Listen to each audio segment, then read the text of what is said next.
Hi everyone, my name is Julie. This is Keep Calm with Books and Coffee. I talk about books on this channel, mainly books about magic, and today it is time for another installment in the Can I Trust series, and today we're going to be talking about Bree from Four Paws in a Book.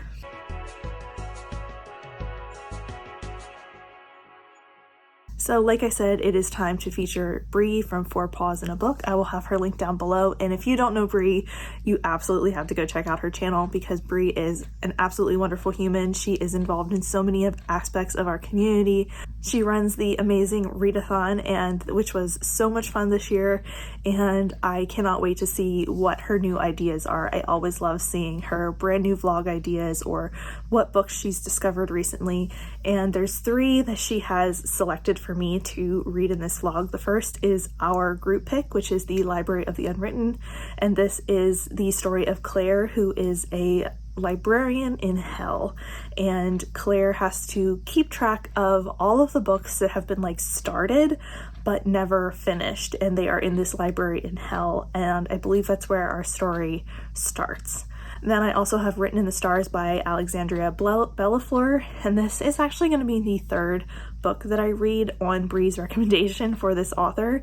The first one was The Fiancé Farce, and then I ended up reading Truly Madly Deeply. After we had chosen books for this vlog, I realized I was going to be reading this 3rd. It was more of a confirmation that I can trust Bree about this author more than a second book to see if I actually like this author. So this one should be interesting, and this is a sort of modern day take on Pride and Prejudice, or at least it has some Pride and Prejudice elements, in which we have Darcy and Elle, 2 women who go on a disastrous first date and then have to fake date afterwards, and it sounds really fun. And then our 3rd book is Camp Damascus, and this is the one that I am most nervous about because it is a horror, and I thought I would step outside my comfort zone when asking Bree for a recommendation for horror because I don't read a ton of it, but I know she does read some thriller and horror, so got a sample here. And this is supposed to be about Rose, who is a church member, and she knows this conversion camp called Camp Damascus exists, and she starts to have some questions about the camp. But those are the 3 books for this vlog. I am really not too concerned because Bree recommends me awesome books often enough that even if these 3 don't work out, because a lot of times we line up fairly often, but when we don't, I know I can trust the next recommendation from her. So I'm going into this pretty confident that we're going to have some good books. Hello everyone. So I have started Camp Damascus by Chuck Tingle. This is my first Chuck Tingle, and this is probably the riskiest book for this vlog for me because I am not a horror girly, and I am quite nervous about this one. Brianna said that it was campy and had cults in it, which are both things that I think will work for it. I am about 20% into this book, and I am very unsettled and very uncomfortable, and I'm very worried about everything that's happening. But I'm playing Libby Chicken with this book because it goes back Tuesday evening, and I have book club Tuesday evening, so I really have to finish this in the next couple of days. The audiobook is only 9 hours at 1 times speed, and I'm listening to it faster than that, so I think I will be able to do it. But I also have to watch a couple of movies over the next couple of days for my friend movie club that I have going. So lots to do. I also just got back from vacation, so I don't want to do any of it because I have to go back to work tomorrow and I do not want to.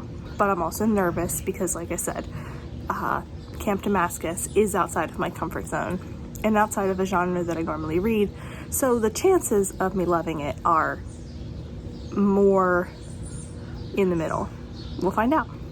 But so far, I like the writing style, and I like the atmosphere of this, and I'm getting, I feel what the author is I'm assuming what he's trying to make me feel. So those are all good things. Like I said, I'm uncomfortable and anxious, but it's a horror book, so I would expect to feel that way. We'll see.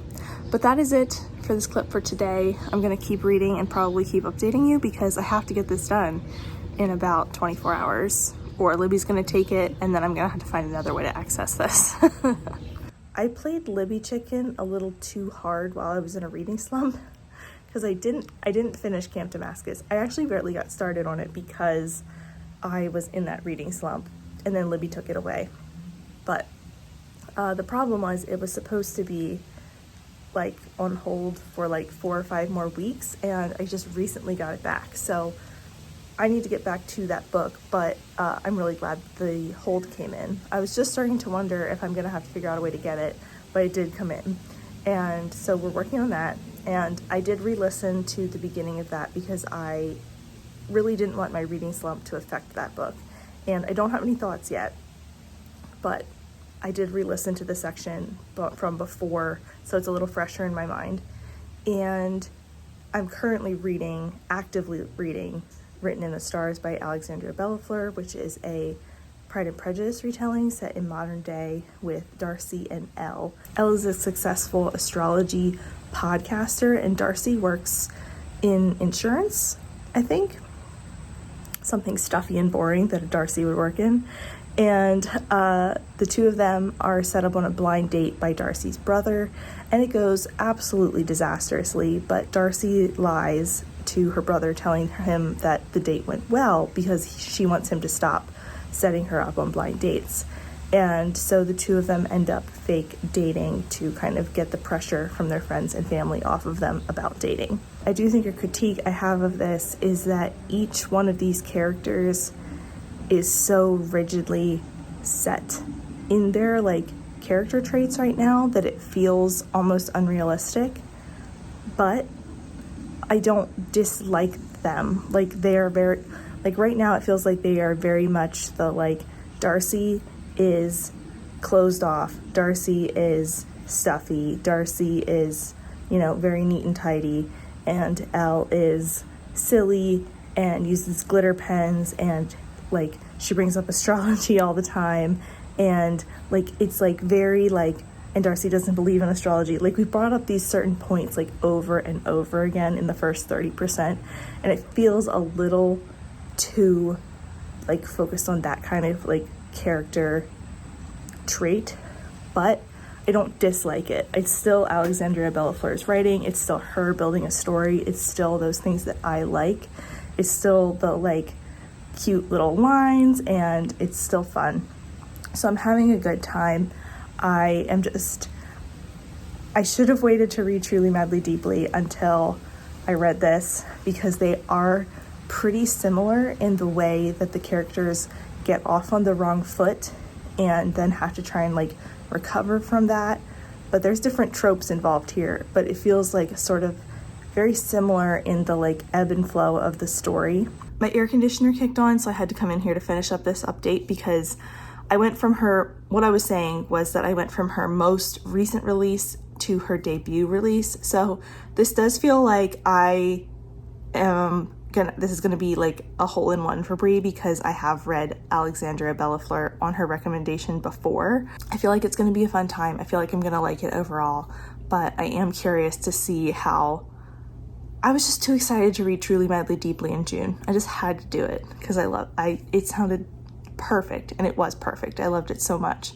So yeah, let's go read some more. Hello everybody. So I am switching back and forth between Written in the Stars and Camp Damascus today. And that might seem like a weird back and forth, but I need to get both of these books done, and I just want to focus on them today. I'm really enjoying Written in the Stars. I've talked to you about about that book. And Camp Damascus, I think I'm at like the 20% mark, close to there. And this is really interesting. So mostly I wanted to update you because my only gripe with this so far is that I feel like it's taking forever to get into the like meat of the plot. But that might just be me because I've been breaking it up with other things. So I'm trying not to hold that against it just yet.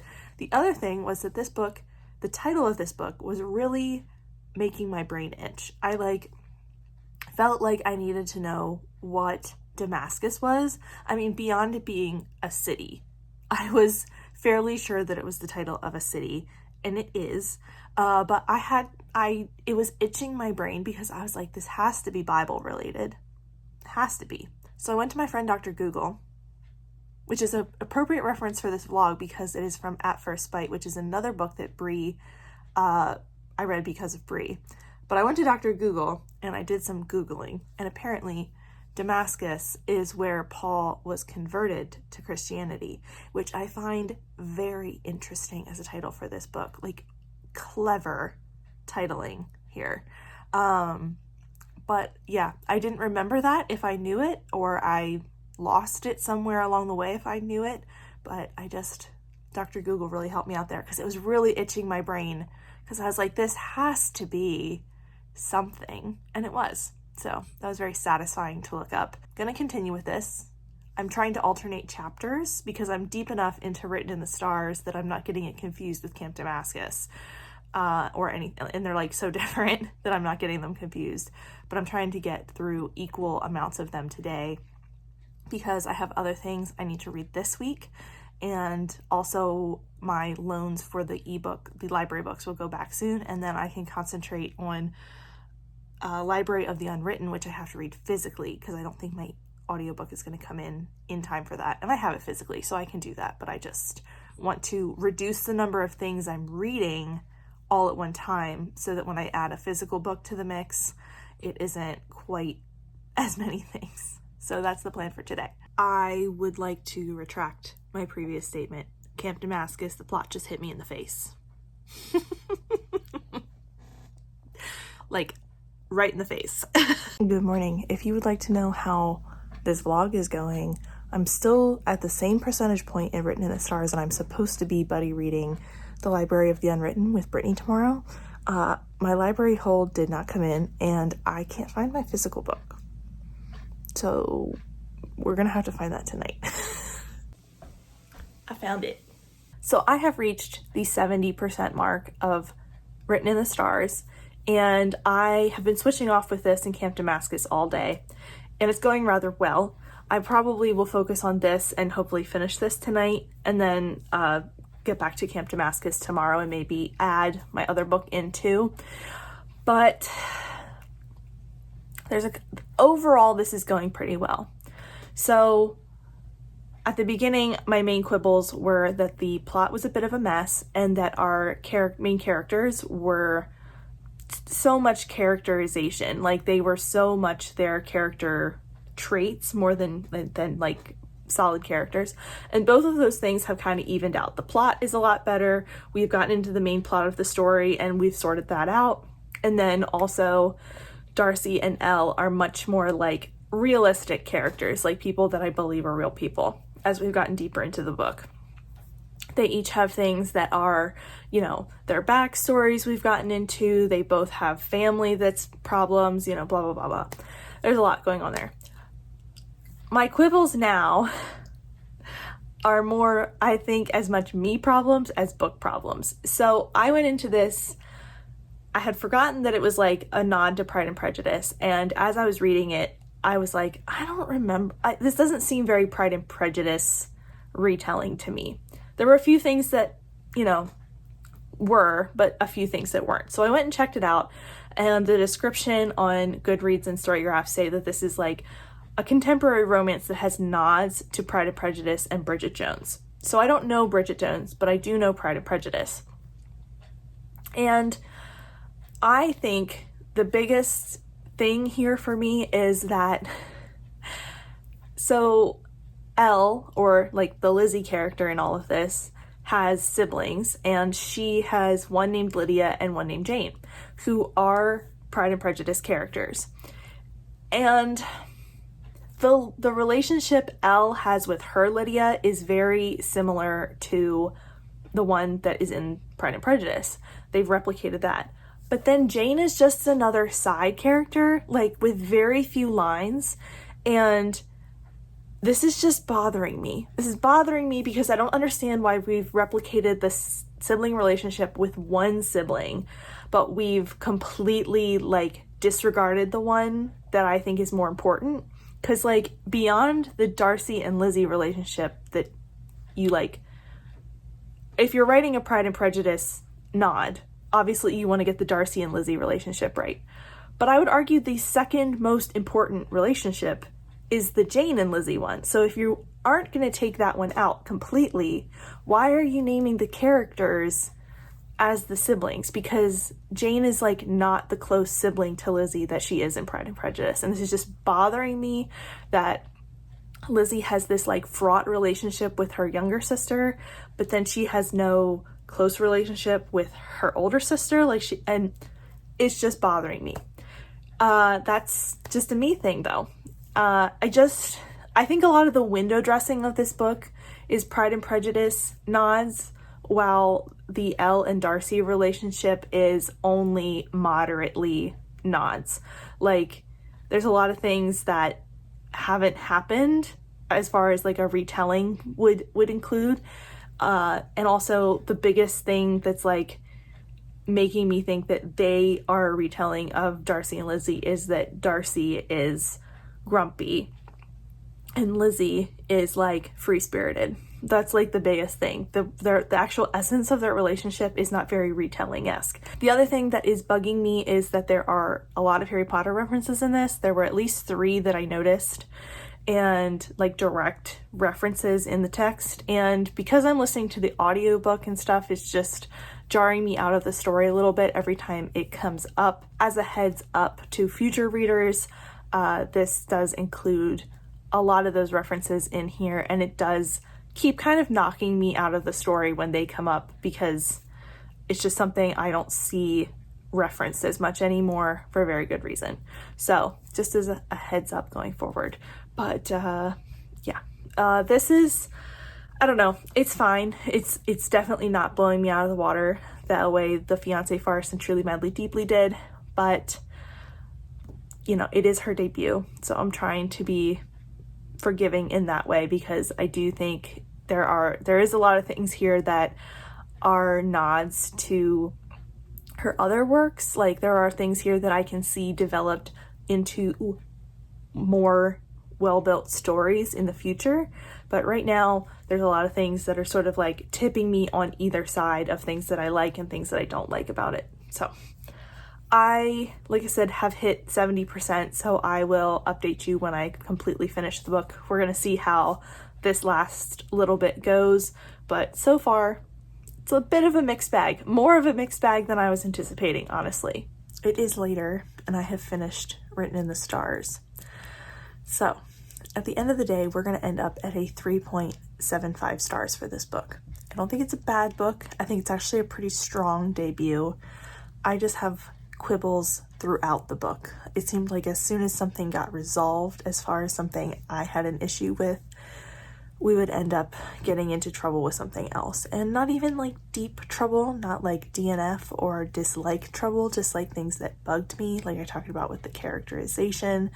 And then towards the end, the miscommunication trope, the like misunderstanding quote, the overhearing something quote trope, I usually don't like it when a plot device is used more than once in a romance book. So for example, at the beginning of this book, something happens where Elle overhears Darcy telling someone something, and then at the end of the book, that like sort of situation comes back around again.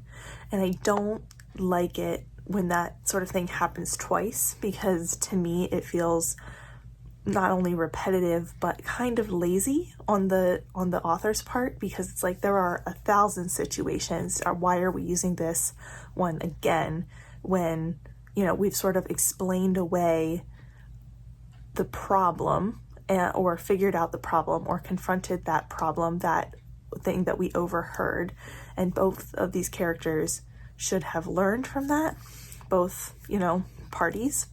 So then when we repeat that stuff at the end of the book, that usually bugs me. That has happened more than once in a romance book, and this happened here. 3.75 stars, pretty happy with that. It's late enough that I'm not going to continue on with Camp Damascus right now. I'm going to leave myself in suspense for tomorrow. I'm anxious to see where this goes. I'm a little nervous too. Hello everyone. So we haven't had a cabinet update in a while, and I thought this would be the best place since I am kind of cleaning up the kitchen, and I have just reached the 65% mark of Camp Damascus. It's the end of chapter 9, I think, or the start of chapter 9.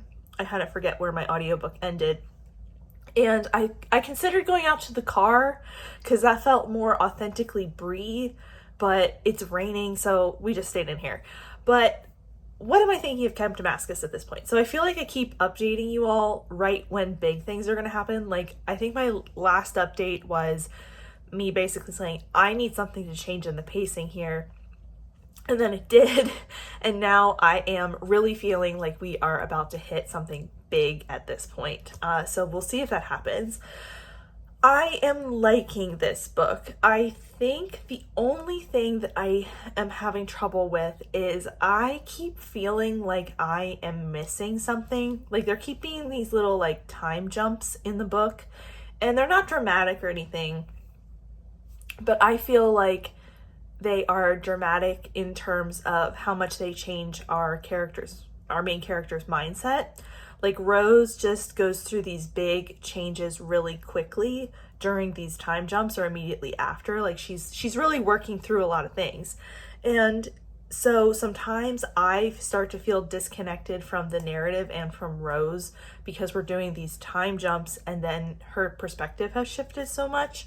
But overall, I'm really finding this to be a well-constructed book, a really interesting story, and like unsettling in all the right ways. I am finding this, like I said, really interesting, but it's not blowing me out of the water completely. If the ending is going to do that, I mean, I know that's kind of where thriller and horror books, that's where like it all comes together. And it is, I don't know if you can see, it's like a spooky rainy night tonight. So I was hoping not to finish this in the dark just because I am a scaredy cat, but I really want to get to the end of this book tonight so that I feel like because I've been reading it in fits and starts, those time jumps are not being served by me like taking breaks in reading this, but I've just been reading a lot of things this week, so it keeps getting like shuffled to the side and then shuffled back into the mix. So then we are going to start Library of the Unwritten. Well, not start, I have started it. I am only like 2 chapters in, and I am hoping to make some progress in this like the end of this weekend, because I am physically reading it, and I do not know the last time I physically read a fantasy book, so this could take me some time. We shall see. But yeah, that is my update for now, and I will talk to you all once I finish Camp Damascus. Hello everyone. So now we have a car update. I have 2 updates for you. One is that I have finished Camp Damascus. So this is going to end up, I think, at a 4.25 stars. So pretty high rating here. And I really enjoyed it. Had a great time. And just love the exploration that we had of this cult, this church, kind of the how Rose, I don't want to give spoilers here, what happened with everything, kind of how Rose overcame what happened to her and how she ended up, how do I want to say? I appreciated the thriller and like horror aspects of this and how it was scary, but also the things you thought were going to be scary weren't necessarily the things that were the scariest, I think is how I'm going to say that.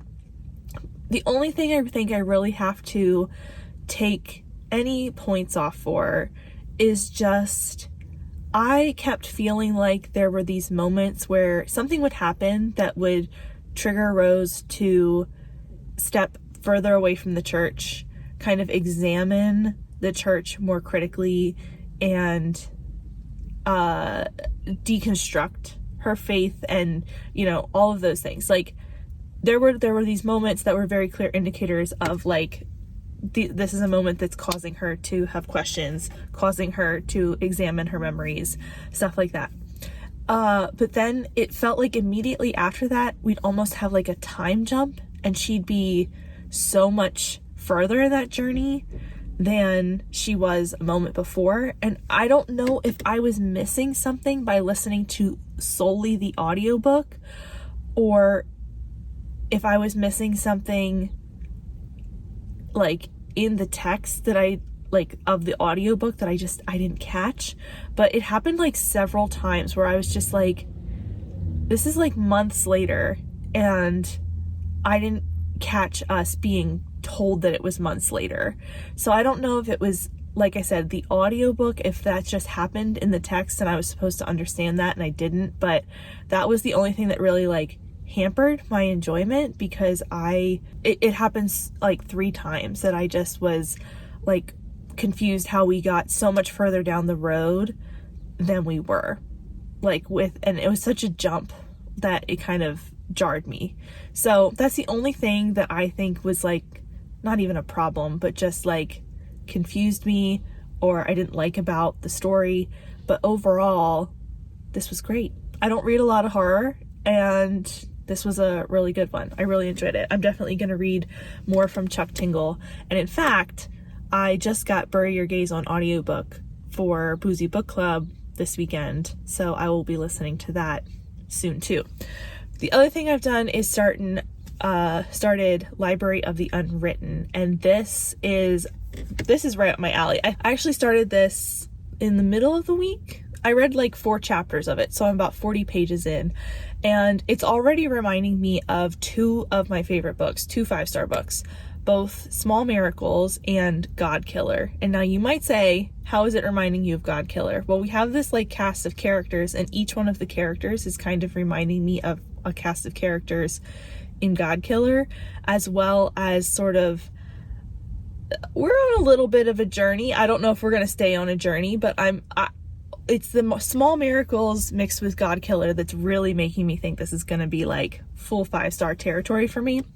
I am also really interested to see where we go with this, but my initial thoughts are this is such a Brie book, and I can't wait to see where we go from here with this one, because I really, really like it so far. I think that's my update. I just went and got breakfast at a new coffee place, and it was good. Hello everyone. So I have some bad news. I am DNFing the Library of the Unwritten, and truly, this is a me thing. I really think this is a me problem right now, because I read the first 80-90 pages of this book and loved it, and then I got to this section after I had put it down and picked it back up, and I just can't settle back into the story. I just can't seem to get back into it, and I really think that my reading mood has shifted, and I am such a mood reader that I just simply can't get back into this book. Like, this has been recommended to me on multiple fronts. It was giving me Small Miracle and God Killer vibes, which are both 5 stars for me. These were books. This is a book that I should be enjoying, and I'm just not. And I can't seem to make myself read it. Like, I was really, really picking at it yesterday, and this morning I was reading like a chapter and I'd be like, oh, I'll come back to it later. I'll read more later. And then I was like, maybe I'll try to get to 50% and see how I'm feeling. And when I looked at the 50% mark, it was 50 pages away, and I was like, I was like, I don't wanna. So that's not good for this book. And I really think it's me. Like, yesterday I took 12 books off my physical TBR that I'm like unhauling. I have been just kind of picking things up and putting them down and being like, I'm not in the mood for that. So I really think it's a me thing and not a reflection on if I can trust Brie, because like I've been saying throughout this vlog, like, there are lots of things that Brie has recommended me and I have absolutely loved, and this one should be, and it's just not working. So it's unfortunate, but I think it's just how this book's timing is working out. Like, it's just, I should have read it 2 weeks ago and I think I would have really enjoyed it, but I don't know. Right now it's just not hitting for me. Anyway, that is the end of the vlog. That is all 3 books read. And at the end of the day, even though we have mixed results in this vlog, I want to tell you that Brie is absolutely fantastic. She is a force behind so much that happens on BookTube in our community. She is absolutely lovely and so supportive of everyone. She runs an amazing readathon, both amazing and it is the amazing readathon.